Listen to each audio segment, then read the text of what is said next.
Hi English lovers, welcome back to English Language and Literature.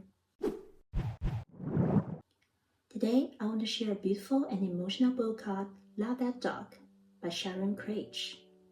It's a short novel written in a very unique way in the form of poems. At first, you might think, oh no, poems are very difficult, but don't worry. This story is very easy to read and it will really touch your heart. Love That Dog is about a boy named Jack who doesn't like poetry. In fact, at the beginning of the story he says, I don't want to write poems. Boys don't write poems. But his teacher, Miss Stretchberry, keeps encouraging him to try. Slowly, Jack starts writing his own poems. At first, he writes short, simple poems about random things. But then we learn about a very important part of Jack's life, his dog. Jack writes a heartbreaking poem about his dog who passed away. It's sad, but it's also beautiful because you can feel Jack's emotions through his words.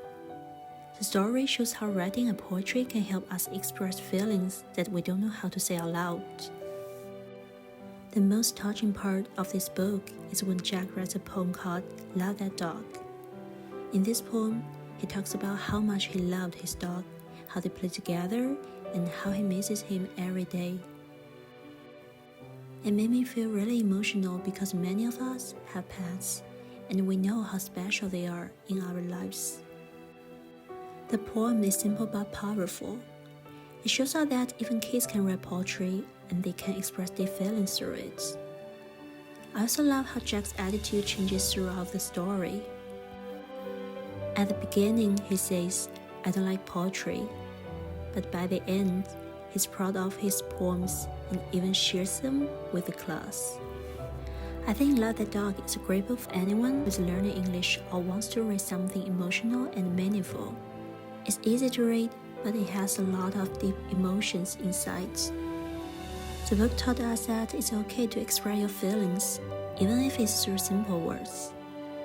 And it also reminded us that everyone can write, even if you think you can't. Sometimes we just need to start writing and we'll discover our own voice. So, if you love books that make you feel something, I highly recommend this book. Thank you for watching. If you have read Love That Dog before, let me know what you think in the comments. If you haven't read it yet, give it a try. It's a beautiful and inspiring story. Okay, that's today's video. Happy reading and don't forget to subscribe to our channel. See you next time.